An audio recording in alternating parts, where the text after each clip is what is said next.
Hello दोस्तों, कैसे हो आप लोग? आप लोग के लिए आज हम फिर से लेके आए हैं रेलवे के प्रीवियस ईयर क्वेश्चन आंसर। आज हमारा टॉपिक होने वाला है रासायनिक परिवर्तन और अभिक्रिया। तो चलिए हम स्टार्ट करते हैं अपने पहले प्रश्न से। तो हमारा पहला प्रश्न है, दूध का दही में बदलना कैसा परिवर्तन है?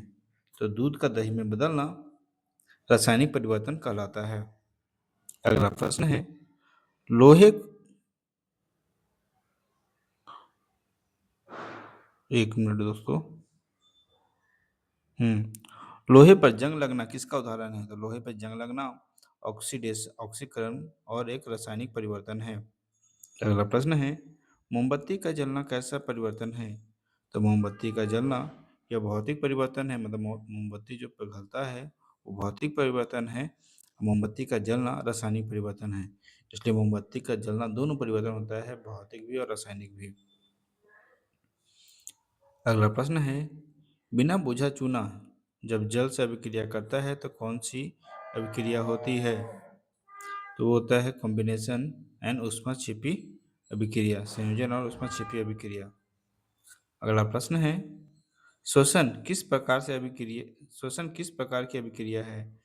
तो शोषण जो है ऊष्मा छिपी अभिक्रिया है, मतलब एक्सोथर्मिक अभिक्रिया। इसमें ऊष्मा निकलती है। अगला प्रश्न है, जब एक अभिकारक टूटकर दो या दो से अधिक उत्पाद बनाता है तो उसे क्या कहते हैं? तो उसके वियोजन या अपघटन अभिक्रिया कहा जाता है, द डिकम्पोजिशन रिएक्शन। अगला प्रश्न है, संगमरमर का रासायनिक सूत्र क्या है? तो संगमरमर का रासायनिक सूत्र कैल्शियम कार्बोनेट CaCO3 है। अगला प्रश्न है, कैल्शियम कार्बोनेट को गर्म करने पर कैल्शियम ऑक्साइड और कार्बन डाइऑक्साइड बनना किस प्रकार की अभिक्रिया है? कि इसको थर्मल डिकम्पोजिशन रिएक्शन कहलाता है, मतलब ऊष्मीय वियोजन अभिक्रिया है। अगला प्रश्न है, प्रकाश की उपस्थिति में होने वाला वियोजन अभिक्रिया को क्या कहा जाता है? तो उसको प्रकाशीय अपघटन कहा जाता है। इंग्लिश में इसको फोटोलैटिक डिकम्पोजिशन कहा जाता है। अगला प्रश्न है, सिल्वर क्लोराइड को सूर्य के प्रकाश में रखने पर उसका रंग कैसा हो जाता है?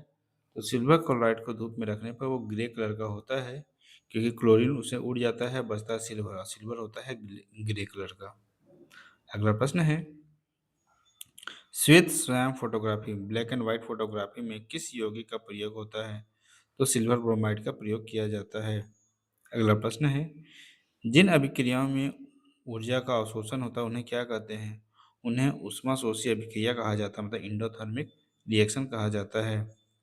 अगला प्रश्न है, जब कोई एक तत्व दूसरे तत्व को उसके यौगिक से विस्थापित कर देता है तो वह अभिक्रिया क्या कहलाती है? तो उसको विस्थापन अभिक्रिया, मतलब डिस्प्लेसमेंट अभिक्रिया कहा जाता है।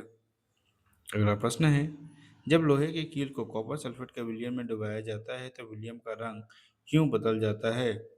सही जवाब होगा आयरन सल्फेट बनने के कारण, मतलब विलयन का रंग नीला से हरा हो जाता है। अगला प्रश्न है, दो अलग अलग आयनों के बीच आयनों का आदान प्रदान किन अभिक्रियाओं द्वारा होता है? ये होता है द्विविस्थापन अभिक्रिया द्वारा, जिसको इंग्लिश में डबल डिस्प्लेसमेंट रिएक्शन बोला जाता है। अगला प्रश्न है, किसी अभिक्रिया में पदार्थ किसी अभिक्रिया में पदार्थ में ऑक्सीजन का जुड़ना या हाइड्रोजन का निकलना क्या कहलाता है? इसको उपचयन या ऑक्सीकरण अभिक्रिया कहा जाता है, इसको इंग्लिश में ऑक्सीडेशन रिएक्शन बोलते हैं। अगला प्रश्न है, किसी अभिक्रिया में पदार्थ में हाइड्रोजन का जुड़ना या ऑक्सीजन का निकलना क्या कहलाता है? उसको अपचयन अभिक्रिया कहा जाता है, इंग्लिश में रिडक्शन रिएक्शन। अगला प्रश्न है, जब ऑक्सीजन और जब ऑक्सीजन और जब ऑक्सीकरण और अपचयन दोनों अभिक्रिया एक साथ होती है तो उसे क्या कहते हैं? तो उसे रिडॉक्स रिएक्शन कहा जाता है। अगला प्रश्न है, चिप्स के पैकेट में ऑक्सीजन को रोकने के लिए कौन सी गैस भरी जाती है? उसमें नाइट्रोजन गैस भरी जाती है। अगला प्रश्न है, तेल और वसायुक्त खाद्य पदार्थ जब हवा के संपर्क में आते हैं तो उपचयित हो जाते हैं और उसका स्वाद और गंध बदल जाता है। इस अभिक्रिया को क्या कहते हैं? तो इस अभिक्रिया को विकृत गंधिता कहा जाता है, रेंसिडिटी। अगला प्रश्न है, लोहे को जंग से बचाने के लिए उस पर जस्ते की परत चढ़ाने की प्रक्रिया क्या कहलाती है? उसको गैल्वेनाइजेशन कहा जाता है। ये ये शब्द लेपन। चलिए अगले प्रश्न की ओर चलते हैं। किसी रासायनिक अभिक्रिया में वेग के परिवर्तन वाले पदार्थ को क्या कहते हैं? तो उसको उत्प्रेरक कहा जाता है, मतलब कैटलिस्ट कहा जाता है। अगला प्रश्न है, वनस्पति तेल में हाइड्रोजनीकरण के लिए किस उत्प्रेरक का प्रयोग किया जाता है? तो इसका उत्तर होगा निकेल, जिसका सिंबल Na होता है। बुझे हुए चूने का रासायनिक सूत्र क्या होता है? तो कैल्शियम हाइड्रोक्साइड CaOH2। अगला प्रश्न है, दीवारों पर सफेदी करने में दो तीन दिन बाद चमक आ जाती है, क्यों? तो इसका सही जवाब होगा कैल्शियम हाइड्रोक्साइड वायु में उपस्थित कैल्शियम और कार्बन डाइऑक्साइड से अभिक्रिया करके कैल्शियम कार्बोनेट की पतली परत बनाता है, इसलिए। अगला प्रश्न है, संयोजन अभिक्रिया का एक उदाहरण दीजिए। तो कार्बन जब ऑक्सीजन के साथ कंबाइन होता है तो CO2 बनाता है, जिसको कार्बन, ये एक संयोजन अभिक्रिया है। अगला प्रश्न है, अवक्षेपण अभिक्रिया किसे कहते हैं? वह अभिक्रिया जिसमें किसी अघुलनशील ठोस का निर्माण होता है उसको प्रिसिपिटेशन रिएक्शन या अवक्षेपण अभिक्रिया कहते हैं। अगला प्रश्न है, लेड नाइट्रेट को गर्म करने पर कौन सी भूरे रंग की गैस निकलती है? जिसमें नाइट्रोजन डाइऑक्साइड NO2 निकलता है। अगला प्रश्न है, जल के विद्युत अपघटन पर कैथोड पर कौन सी गैस जमा होती है? तो हाइड्रोजन H2। अगला प्रश्न है, जल के विद्युत अपघटन पर एनोड पर कौन सी गैस जमा होती है? तो वो होता है ऑक्सीजन O2। अगला प्रश्न है, रासायनिक समीकरण को संतुलित करना किस नियम पर आधारित है? तो द्रव्यमान संरक्षण के नियम पर। अगला प्रश्न है, भौतिक परिवर्तन का एक उदाहरण क्या है? तो पानी का बर्फ में बदलना भौतिक परिवर्तन का एक उदाहरण है। अगला प्रश्न है, भोजन का पाचन कैसे भोजन का पाचन कैसा परिवर्तन है? तो भोजन का पाचन जो है वो रासायनिक परिवर्तन है। अगला प्रश्न है, फेरस सल्फेट क्रिस्टल को गर्म करने पर उसका रंग कैसा हो जाता है? तो फेरस सल्फेट क्रिस्टल को गर्म करने पर उसका रंग हरे से सफेद हो जाता है। अगला प्रश्न है,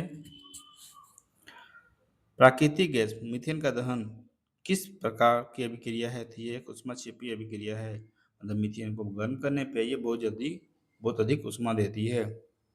अगला प्रश्न है, एक पदार्थ जो ऑक्सीजन में जो ऑक्सीकरण में सहायता करता है क्या कहलाता है? उसको ऑक्सीकारक कहा जाता है, ऑक्सीडाइजिंग एजेंट। अगला प्रश्न है, एक पदार्थ जो अपचयन में सहायता करता है क्या कहलाता है? उसको अपचायक कहा जाता है, रिड्यूसिंग एजेंट।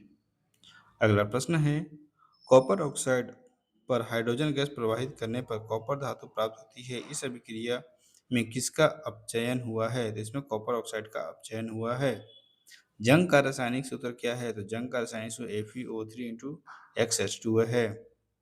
अगला प्रश्न है, मैग्नीशियम D1 को जलाने पर किस रंग का पाउडर निकलता है? तो सफेद रंग का पाउडर निकलता है और यह पाउडर जो है मैग्नीशियम ऑक्साइड है। अगला प्रश्न है, चूने के पानी को दूधिया करने वाली गैस कौन सी होती है? तो कार्बन डाइऑक्साइड होती है। अगला प्रश्न है, उदासीनीकरण अभिक्रिया में क्या बनता है? तो लवण और जल बनता है, सॉल्ट और वाटर।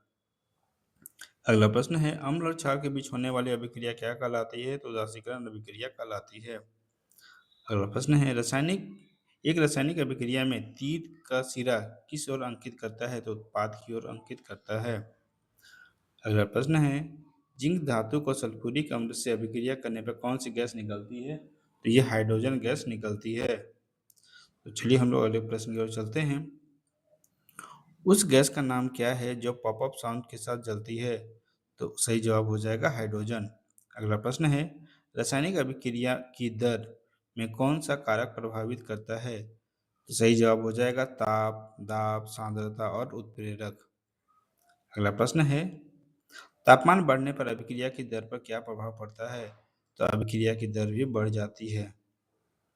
अगला प्रश्न है, वह परिवर्तन जिसमें कोई नया पदार्थ नहीं बनता क्या कहलाता है? भौतिक परिवर्तन कहलाता है।